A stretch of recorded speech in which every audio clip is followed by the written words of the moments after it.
We're together, yes we are, and we don't travel far from our tree in the wood. Our life here is good. There's Flopsy, Mopsy, Cottontail, and Peter, that's me. And our mother, Mrs. Rabbit, there's none to us sweeter. The children, they stay close to home, except for Peter likes to roam. He's careless and he runs around in trouble where he's mostly found.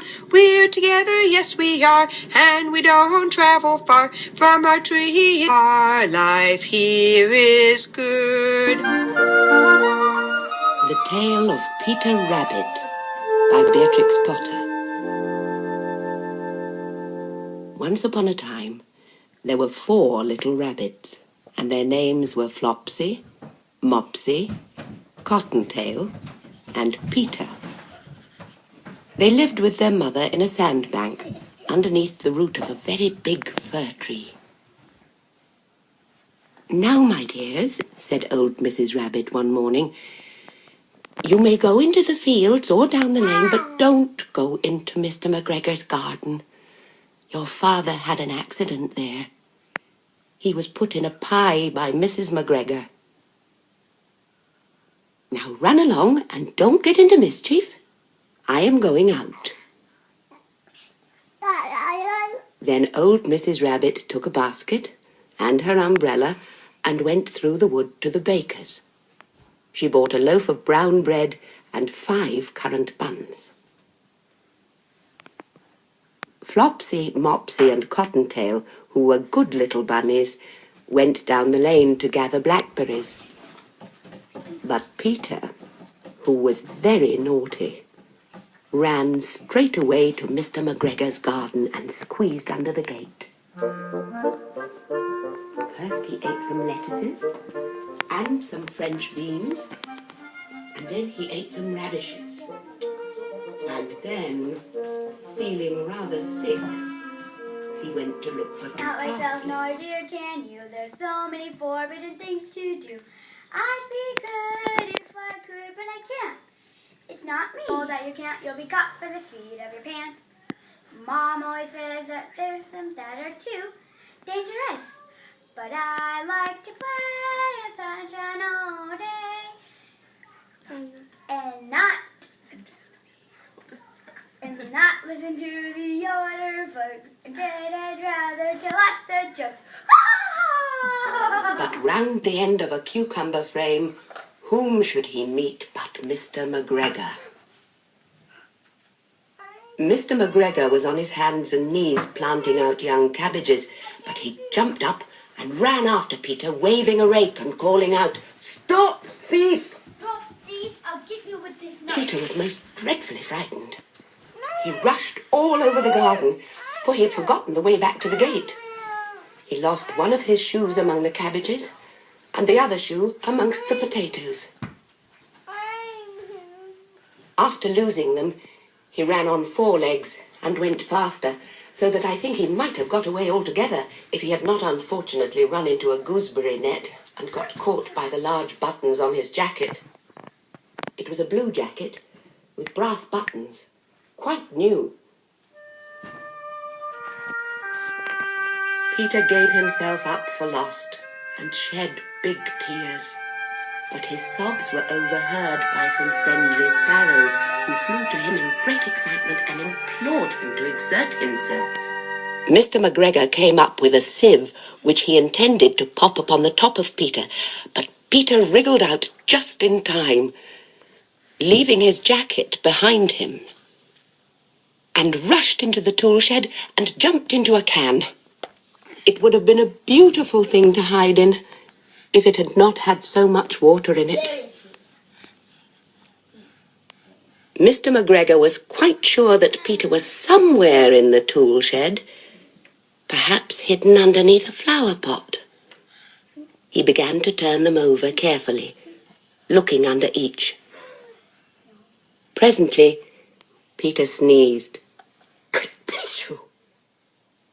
Mr. McGregor was after him in no time, and tried to put his foot upon Peter, who jumped out of a window, upsetting 3 plants. The window was too small for Mr. McGregor, and he was tired of running after Peter. He went back to his work. Peter sat down to rest. He was out of breath and trembling with fright, and he had not the least idea which way to go. Also, he was very damp with sitting in that can.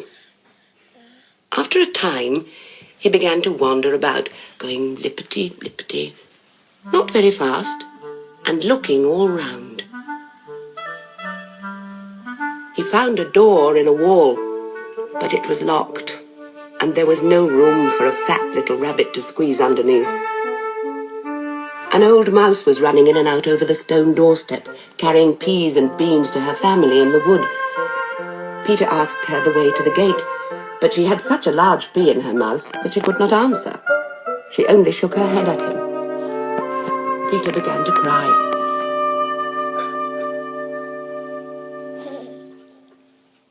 Then he tried to find his way straight across the garden, but he became more and more puzzled. Presently he came to a pond where Mr. McGregor filled his water cans. A white cat was staring at some goldfish. She sat very, very still, but now and then the tip of her tail twitched as if it were alive. Peter thought it best to go away without speaking to her. He had heard about cats from his cousin, little Benjamin Bunny. He went back towards the tool shed, but suddenly, quite close to him, he heard the noise of a hoe. Scritch, scratch, scratch, scritch. Peter scuttered underneath the bushes. But presently, as nothing happened, he came out and climbed upon a wheelbarrow and peeped over. The first thing he saw was Mr. McGregor hoeing onions. His back was turned towards Peter, and beyond him was the gate. Peter got down very quietly off the wheelbarrow and started running as fast as he could go, along a straight walk behind some blackcurrant bushes. Mr. McGregor caught sight of him at the corner, but Peter did not care. He slipped underneath the gate and was safe at last in the wood outside the garden. I'll get you, you won't get away. You've eaten quite enough of it on this summer's day. You've eaten all my vegetables, left nothing for my table. I'm going to get you right away, I know that I am able. Mr. McGregor hung up the little jacket and the shoes for a scarecrow to frighten the blackbirds. Peter never stopped running or looked behind him till he got home to the big fir tree. He was so tired that he flopped down upon the nice soft sand on the floor of the rabbit hole and shut his eyes. His mother was busy cooking. She wondered what he had done with his clothes. It was the second little jacket and pair of shoes that Peter had lost in a fortnight. I am sorry to say that Peter was not very well during the evening. His mother put him to bed and made some chamomile tea, and she gave a dose of it to Peter. 1 tablespoonful to be taken at bedtime. But Flopsy, Mopsy and Cottontail had bread and milk and blackberries for supper.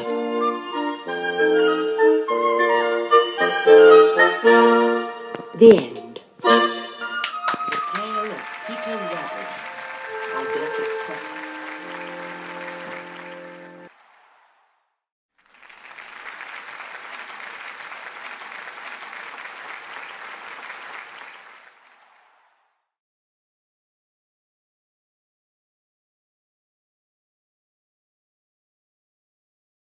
Can't help myself, for dear can you? There's too many forbidden things to do. I'd be good if I could, but I can't. It's not me. Don't